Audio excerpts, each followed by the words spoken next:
నమస్తే అన్న. ఈరోజు అకింపేట్, పోలేపల్లి, లగచెర్ల, పుల్చెర్లకుంట తాండా, రోటిబండ తాండా ఈ ప్రాంతంలో తెలంగాణ రాష్ట్ర ప్రభుత్వం రేవంత్ రెడ్డి గారు ఫార్మా విలేజ్ ఏర్పాటు చేయాలని చెప్పేసి కంకణం కట్టుకున్నారు.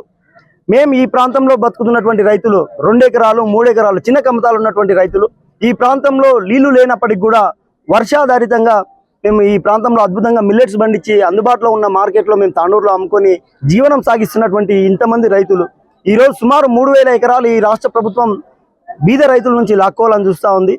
పట్టా భూములు కూడా లాక్కునే ప్రయత్నం చేస్తూ ఉంది. అసైంట్ అయితేనేమి, పట్టా అయితేనేమి ఏది ఈ రాష్ట్ర ప్రభుత్వానికి ఈ ప్రాంతంలో ఉండే రైతులు ఇవ్వదలుచుకోలేదు. మేము అందుకే చెప్తా ఉన్నాం, ముఖ్యమంత్రి గారు దయచేసి ఆలోచించండి. మా ప్రాంతం నుంచి మీరు 3 సార్లు ఎమ్మెల్యేగా అయ్యి ఈ రాష్ట్రానికి నాయకత్వం వహించే స్టేజ్కి వచ్చారు. ఈరోజు ఈ రాష్ట్ర ముఖ్యమంత్రిగా ఉన్నారు. దయచేసి ముఖ్యమంత్రి గారు మీరు 3 సార్లు గెలిపించినందుకన్నా కృతజ్ఞత పెట్టుకొని ఈ బీద రైతులని ఈ ప్రాంతంలో ఉన్నటువంటి భూములు లాక్కోకుండా మీరు ఫార్మా కంపెనీలు ఏర్పాటు చేయొద్దని చెప్పేసి ఈ సందర్భంగా అడుగుతా ఉన్నాం.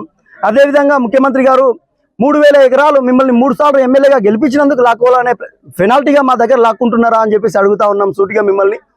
ముఖ్యమంత్రి గారు ఈ ప్రాంతంలో ఉన్నటువంటి గిరిజనులు, దళితులు, బీసీ సామాజిక వర్గానికి చెందినటువంటి ఈ బీద రైతులు ఈ ప్రాంతాన్ని వదిలేసి ఎక్కడికి వెళ్ళి జీవనం సాగిస్తారు? మా ప్రాంతంలో నీళ్లు కాలుష్యమయ్యి వాయు కాలుష్యం జరిగిందంటే మేము రేపొద్దున బ్రతికే పరిస్థితి ఉండదు. ఈ దేశానికి స్వాతంత్రం రాకముందు నుంచి కూడా ఈ ప్రాంతంలో భూములు కలిగినటువంటి వాళ్ళం ఉన్నాం.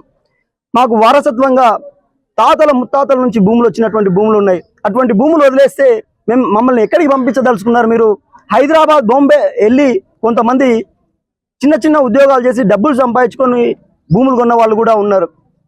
మీరు ఈ సందర్భంగా మేము చెప్తా ఉన్నాం, ముఖ్యమంత్రి గారు మీరు కనుక భూములు లాక్కున్నట్టయితే ఈ ప్రాంతంలో వ్యవసాయమే జీవనాధారంగా బ్రతుకుతున్నటువంటి ఈ రైతులంతా నిరాశ్రయులైతారు. వీళ్ళంతా రేపొద్దున హైదరాబాద్లోని హైటెక్ సిటీ దగ్గర, జూబ్లీ హిల్స్ దగ్గరనో చిప్పలు బట్టి ఆడుకునేటువంటి పరిస్థితి వస్తుంది మాకందరికీ. రేపొద్దున మా ప్రాంతంలో ఉన్న పిల్లలకు విద్య, వైద్యం ఏది అందేటటువంటి అవకాశం కూడా లేదు. కొడంగల్ ప్రాంతం అంటేనే వెనుకబడ్డటువంటి ప్రాంతం.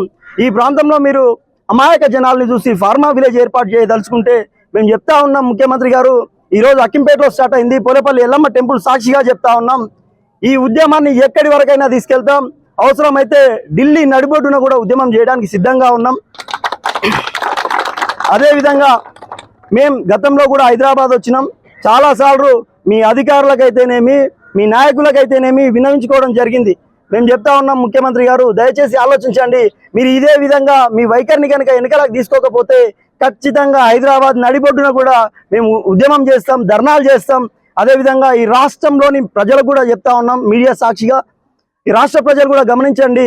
మేము సీఎం సొంత నియోజకవర్గం అయినప్పటికీ కూడా ఎంత దౌర్భాగ్య పరిస్థితులలో ఉన్నామంటే ముఖ్యమంత్రి గారిని అడుక్కుంటా ఉన్నాం, అయ్యా మా ప్రాంతాన్ని మీరు అభివృద్ధి చేయండి తప్పితే అభివృద్ధి పేరుతో ఈ ఫార్మా విషయాన్ని మా రైతులకు అంటగట్టకండి అని చెప్పేసి రాష్ట్ర ప్రజలు కూడా, వ్యవసాయ సంఘాలు కానీ, రాజకీయ పార్టీలు అయితేనేమి రాజకీయ పార్టీలకు కూడా చెప్తా ఉన్నాం, మా ప్రాంతంలో మీ జెండాలు ఎగరాలంటే మా రైతుల పక్షాన మీ నాయకులు నిలబడాలి, మీ జెండాలు ఎగరాలంటే ఖచ్చితంగా మా పక్షాన నిలబడాలని చెప్పేసి విపక్షాలకైతేనేమి ప్రతిపక్షానికైతేనేమి అన్ని రాజకీయ పార్టీలకు ఈ సందర్భంగా హెచ్చరిస్తా ఉన్నాం. ఖచ్చితంగా మీరు స్వచ్ఛందంగా ముందుకొచ్చి ఈ 3000 ఎకరాలకు సంబంధించినటువంటి సుమారు 1500 మంది రైతుల పక్షాన మీరు నిలబడకపోతే ఈ ప్రాంతంలో మీ రాజకీయ పార్టీలకు పుట్టగతులు ఉన్నామని చెప్పేసి ఈ సందర్భంగా తెలియజేస్తా ఉన్నాం. Go back, go back, go back, go back. ఇదే మీ రాజ్యం, ఇదే మీ రాజ్యం, ఇదే మీ రాజ్యం, ఇదే మీ రాజ్యం.